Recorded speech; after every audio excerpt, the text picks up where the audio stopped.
So my topic today is diagnosis of IFI. I'm going to discuss on the perspective from clinical. So disclosure, no conflict in interest. Now, as a whole, diagnosis of IFI. So we always have to consider patients' characteristics, meaning the risk factors. So putting together the clinical presentations, radiological evidence, and we conclude based on the available microbiological results. So we never take the single microbiological result as alone to decide whether this patient has infections or without infections. Invasive fungal infections, there are 4 groups of patients. First is in critically ill patients with no hematological malignancy or neutropenia. In this group of patients, invasive candidiasis is the commonest infections. Whereas on the other hand, in patients with hematological neutropenic patients, the commonest infections will be invasive aspergillosis, and of course, others include mucormycosis and fusariosis. And in HIV-infected patients with CD4 less than 200, they are more prone for fungal opportunistic infections. And of course, a certain group of patients, they are prone to get endemic mycosis in a susceptible host. And other risk factors we have discussed greatly this morning, including patients who are receiving immunosuppressive agents, or they have structural lungs or liver problem, liver cirrhosis. They are also at risk of getting invasive fungal infections. Now, the diagnosis of invasive candidiasis in the critically ill patients.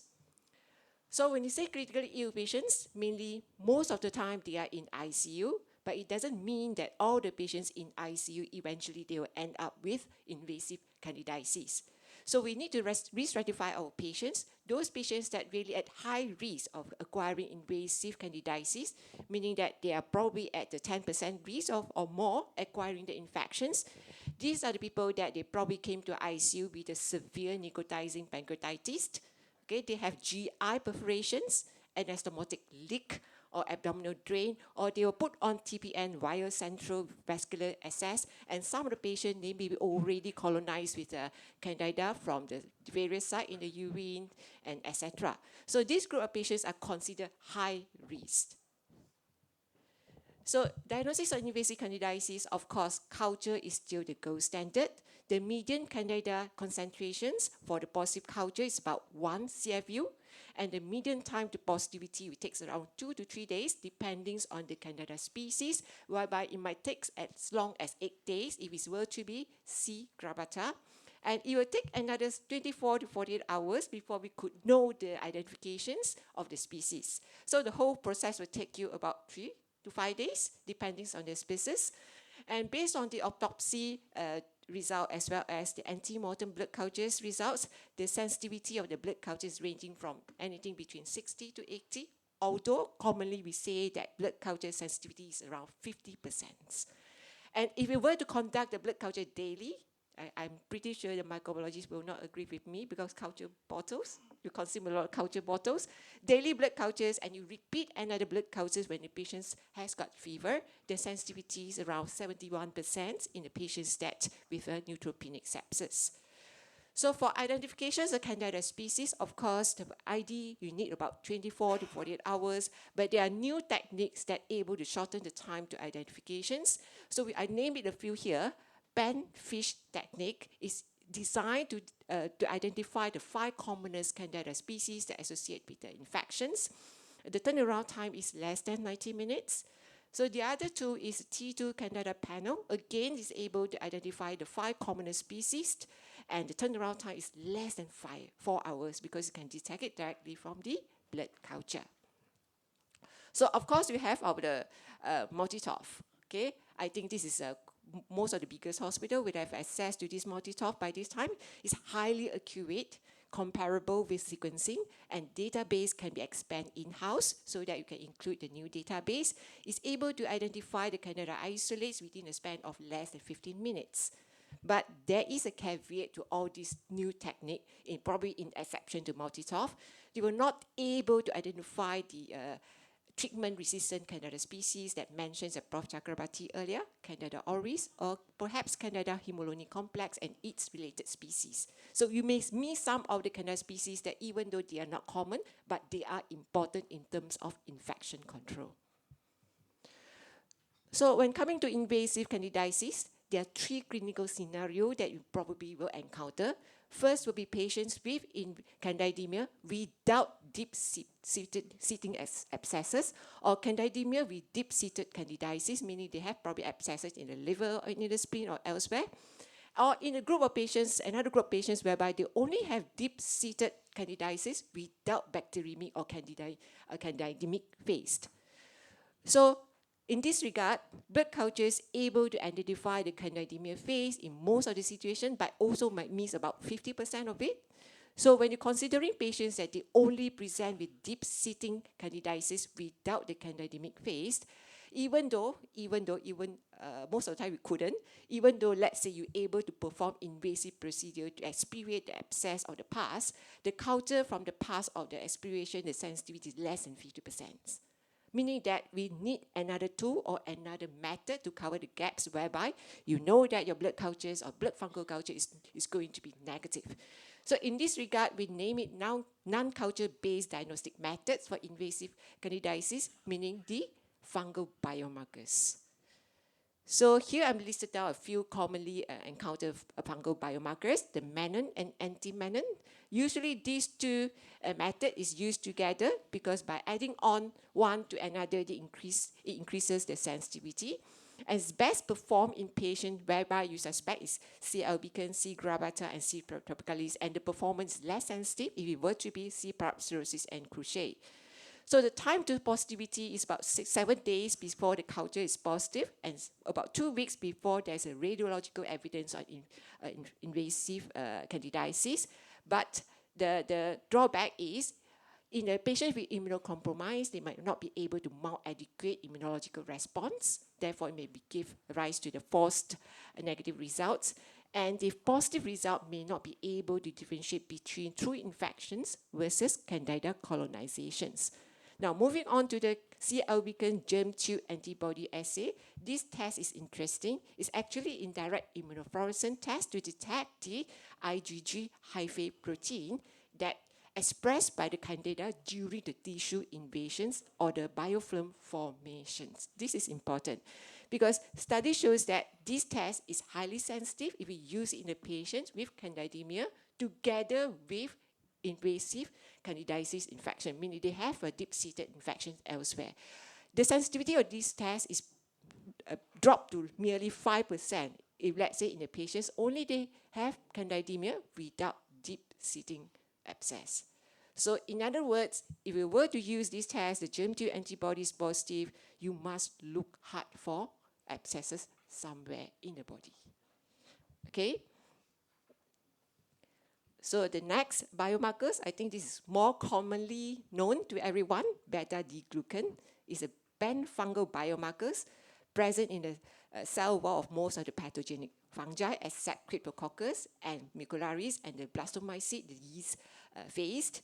Okay, so the performance improved if you were to conduct or perform it, repeat the test, 2 consecutive positive results, and lower sensitivities for C. Cruciate and parapsirosis, and it may be positive 10 days before the clinical presentations or evidence of invasive candidiasis. And in terms of patients with intra-abdominal candidiasis, the average of 5 days before the confirmations of diagnosis. So all the fungal biomarkers has got the properties that is positive before the cultures is turned positive. Okay, now there are various commercial kits available right now, although the Fungitel is the FDA approved, and the commercial kits available right now is enable the microbiologists or the lab personnel to do it as a single test. You do not have to batch it up. Okay, so therefore it's a TOT is shorter. So if you're interested, perhaps you may visit the booth tomorrow at the conference area. And just I'd like to highlight here, you have to know the test kit that you use because the cutoff point that's set by the different test kit is really different. So beta-D-glucans, false possibility may happen if, let's say, the treating devices or the treatment that you use contain or contaminated with glucan. Okay, the positive result not able to differentiate between candida infections versus other fungal infections, and there is a limited data in pediatric population because the cutoff point is not well studied. So beta-glucan in hematological patients, because I think we have some hematologists in the audience, okay, BDG is not specific. Even though it's positive, you need 2 results to show that this is positive, and it's not able to differentiate whether this is aspergillosis or other infections. Okay, a negative result that does not exclude invasive fungal infections in the neutropenic patients. Okay, and more often, people will combine it with the galactomannan to increase the specificity. Now, coming to the most difficult part, interpretations of fungal biomarker. How are you going to position the fungal biomarkers? Before we decide this, we need to know that all the sensitivity of the fungal biomarkers will be reduced if, let's say, patients will be already been exposed to antifungal therapies, for example, as prophylaxis. And most of the antifungal biomarkers, in exceptions of GM, galactomannan, there's very limited data in pediatric populations. So, bear in mind that fungal biomarkers by itself is not a confirmative diagnostic test. Okay? So it is actually the tool that to help us to assign the probability of the infections. So, and the positive and negative predictive value is actually depends on the prevalence in the defined populations. So if the prevalence is higher, then the PPP, the positive value and the negative predictive value will be varies.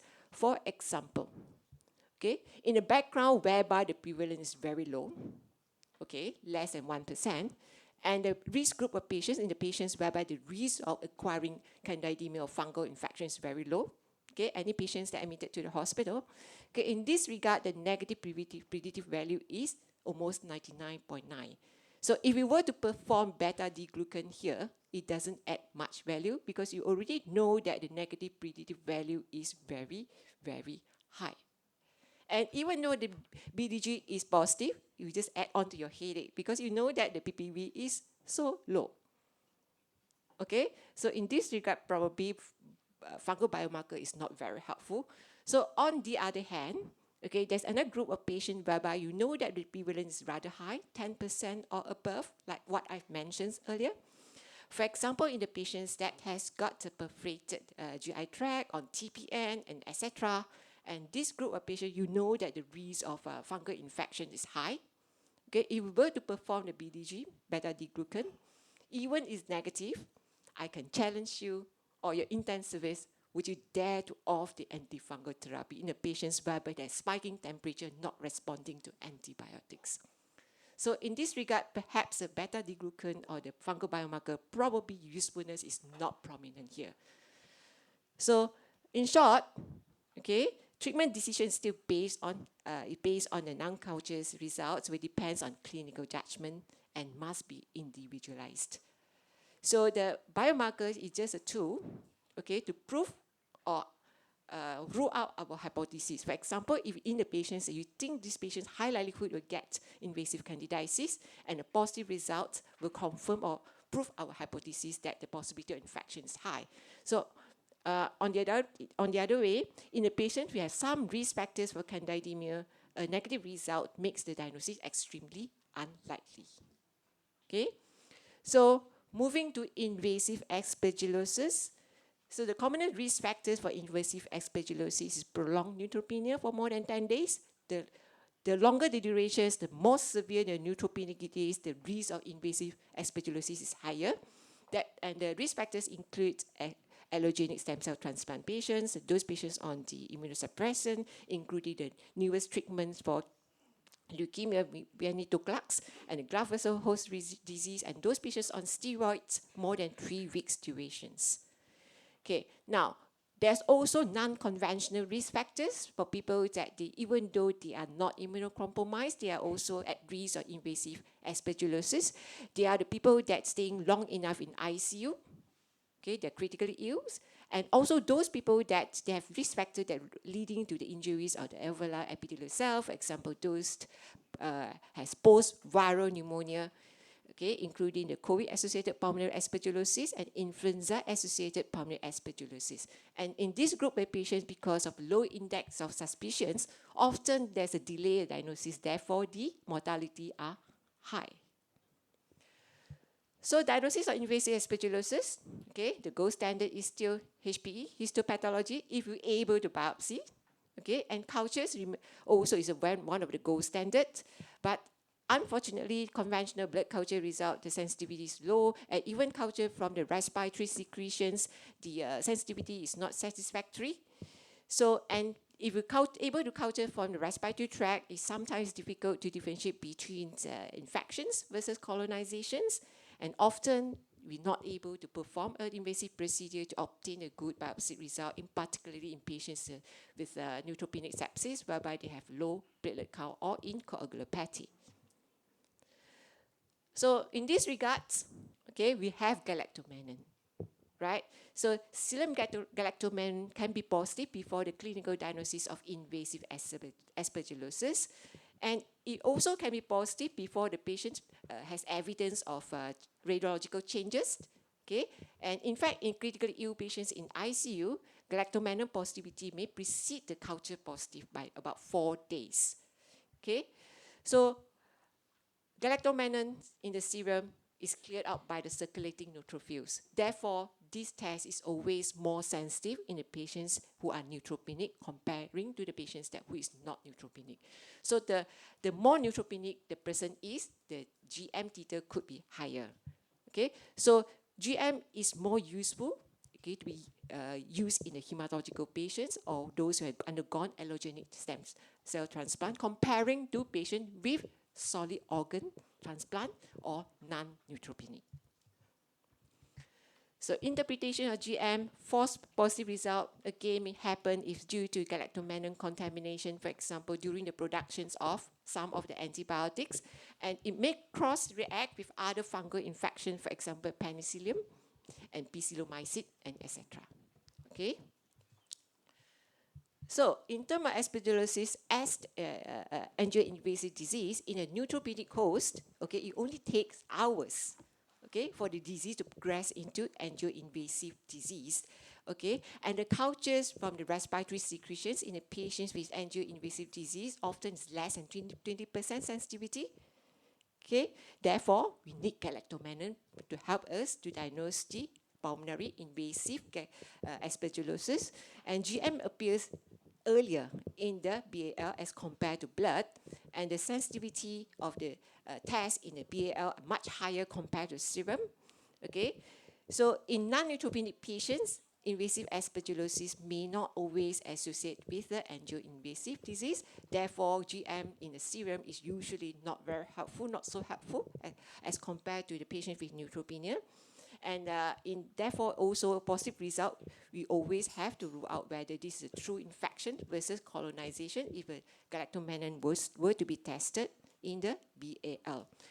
Now, this is the diagnostic criteria of invasive aspergillosis by the mycosis study group, revised criteria 2020.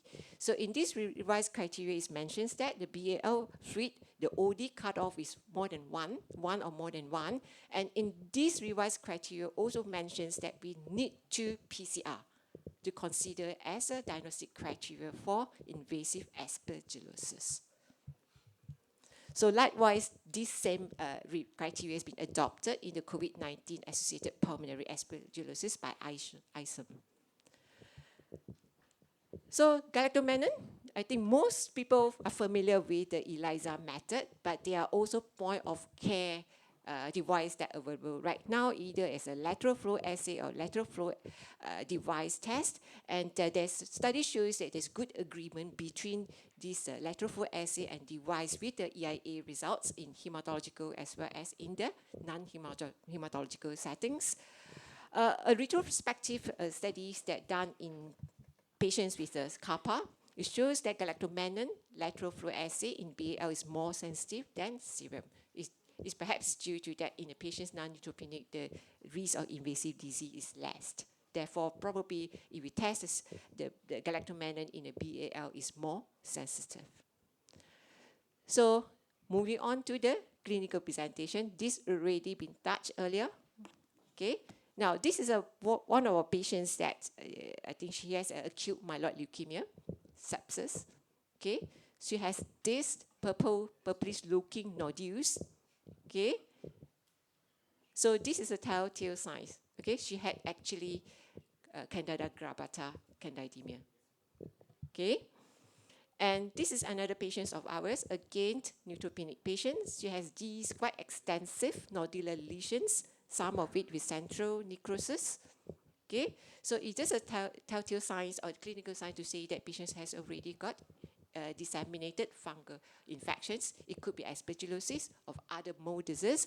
And in terms of fusariosis, usually cutaneous involvement is seen about 75% of the cases, and the lesions are usually tender.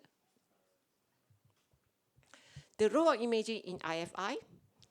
Of course, in the patients that we suspect invasive candidiasis, we need to perform radiological examinations, either ultrasound or CT, which is more sensitive, to assess the possibility of the presence of deep-seated abscesses.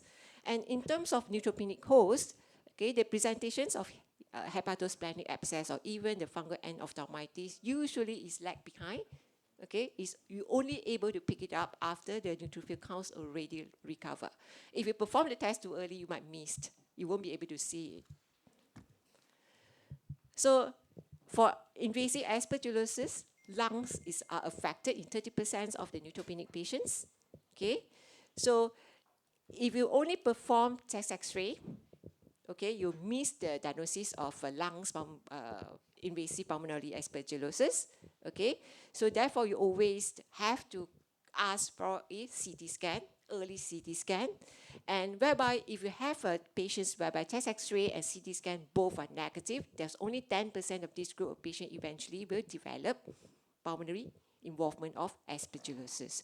So CT thorax reduce the time to diagnosis by about 7 to 2 days.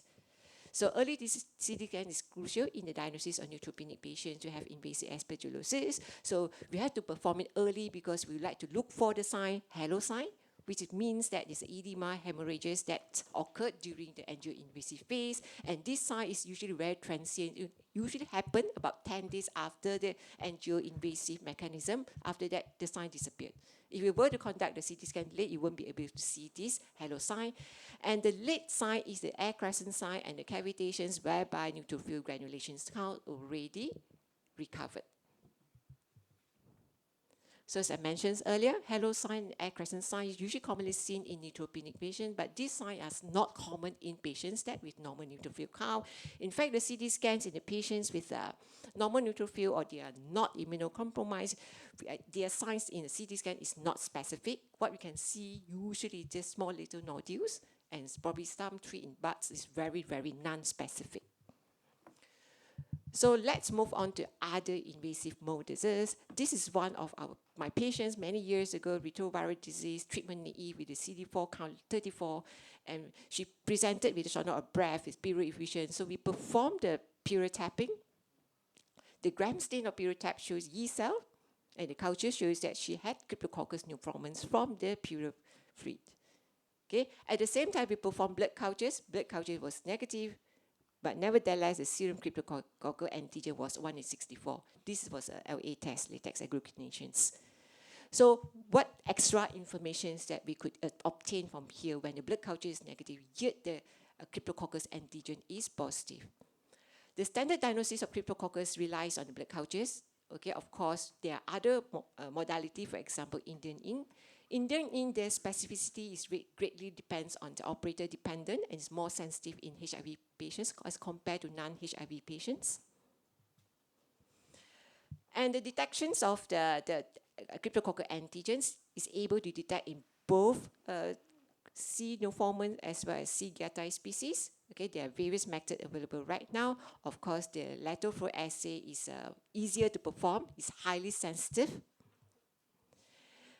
And serum cryptococcal antigen is sensitive to picking out or detecting Cryptococcus meningitis in HIV-infected patients. In fact, if a patient that whereby the CRIP antigen is positive, even though it's asymptomatic, okay, it will follow up the patients. With no time, this patient will develop cryptococcal meningitis. Therefore, in a HIV patient, you have a serum cryptococcus that's positive, you always have to look hard for CRIP meningitis. More often, we will offer lumbar puncture investigations in a patient with HIV.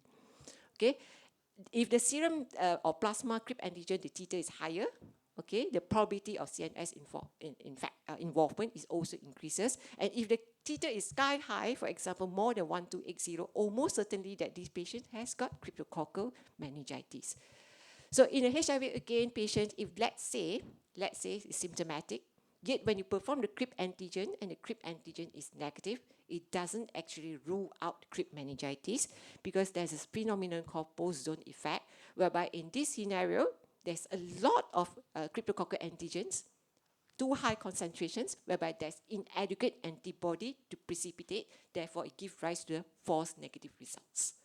So you have to interpret your result carefully based on the risk factors and the presentations of your patients. So in non-HIV cohort, okay, serum CRIP antigens, okay, is more sensitive in HIV patients as compared to non-HIV patients. But in terms of CSF, okay, the performance of CRIP antigen is quite similar between, they are highly sensitive between the HIV or non-HIV cohort. So there's also film array meningitis or encephalitis panel. It's a multiplex PCR whereby it's able to detect 14 types of pathogens that commonly associate with the CNS infections. That include the cryptococcus. Of course, I do not have access to these tests. Now, this is a recent patient of mine. Okay, so presented, he's a farmer, immunocompetent, presented with a quite extensive skin lesions, bilateral thigh and the abdomen. So we perform a skin biopsy. The HPE stained positive for yeast cell. Okay, the skin, the tissue we sent for PCR to molecular lab, Dr. Muni's lab, she's here. Okay, it turned out to be histoplasma capsulatum. And of course, weeks later, culture, that's the problem with cultures, yeah? Weeks later, the culture also turned out to be positive, but you have to manage the culture in the biosafety level 3 laboratory. So this is a confirmed cutaneous histoplasmosis, but it's not invasive per se. So for the diagnosis histoplasma, the gold standard is still the culture, and we need to obtain the HPE. And often, I've mentioned many times, it's not possible to perform a biopsy in the critically ill patients, but we have the histoplasma antigen test. Okay, so although it's not widely available yet, okay, so this antigen test is highly sensitive. It provides rapid results, does not require invasive procedures. Something that we're looking forward because we're dealing with a lot of retroviral patients. Now, there are two types antigen tests that are available. The Vera Vista, okay, is only available in US because you have to send the specimen to the central lab in US. Okay, for this test, it's proven to be conduct the test in the serum, urine, and other body fluid. We have another test by the IMI, okay, it's FDA approved, okay, but it's only approved to be conducted on urine specimen. So the sensitivity of serum antigen or urine antigens highest in disseminated cases in HIV cohort comparing to the non-immunocompromised host. But if we test it from the urine, the antigen may persist more than 12 weeks despite of appropriate antifungal treatment. Both tests may cross-react with other dimorphic fungus, for example, the Terraromycosis, Paracoccidoides, and etc. So we also have histoplasma antibody. These are the various antibodies that are available in the markets. Okay. So for histoplasma antibody, okay, the component is still the immunodiffusions and the CP complement fixations, but although ELISA is more sensitive as compared to the other two modality, okay, antibodies only appear after a person has been exposed to histoplasma 4 to 8 weeks later. Therefore, it may not be a good tool for immediate detections. Okay. However, the other drawback is if in the patients with immunocompromised, they may not be able to mount adequate immunology response. Therefore, it may give rise to the false negative results. Okay, antibody test is most useful for non-immunocompromised hosts with chronic or subacute pulmonary histoplasmosis, whereby they already been exposed to the antigen for a longer period of time. And in endemic area, the test is not able to differentiate previous exposure versus current infections. So in the patient with acute pulmonary histoplasmosis, probably a combination of the serum as well as urine antigen will increase the sensitivity. If you're able to perform bronchoscopy, you may consider to perform the test on the BAL fluid that will increase the sensitivity. So of course we have molecular method, but unfortunately the PCR method is not standardized and I think it's not FDA approved. So nested PCR is more sensitive. So the rule of the molecular method in diagnosis of histoplasma mainly is to identify the organism from the culture. So other modalities include the lateral flow assay and also the LAMP test. I think a lot of people are more familiar with the LAMP test in detecting the TB. Now, this is the photo of a patient that taken from the journal. Okay, a patient, retroviral patient, very low CD4 count with a very extensive papillary lesions with central umbilications. Okay, this is spot diagnosis. Okay, those people that living in endemic area will not miss this. So this is a tularomycosis in the immunocompromised host. Okay, you see this more often than not. This is tularomycosis. So sometimes we perform skin biopsy. So we take the blood cultures. The blood culture, which the usual microbiologists will tell us, inform us within 7 days. It grows quite fast for some reason. That in the blood culture within 7 days they will call us to tell us that IFIs seen. So you know that it has to be tularomycosis. So culture remain a mainstay for us because we have not been able to have gained access towards the antigen test. That's what's been discussed just now. So we hope that this antigen test will be made available to us in near future. So others endemic mycosis, there's no specific fungal biomarkers, although that BDG may be positive in coccidioidomycosis or paracoccidioidomycosis. Okay, so the diagnosis merely you have to base on high index suspicions, for example, history of traveling or coming back from the endemic country. So you may perform serology tests for in case of paracoccidioidosis and coccidioidomycosis or PCR if let's say you have access to the PCR method.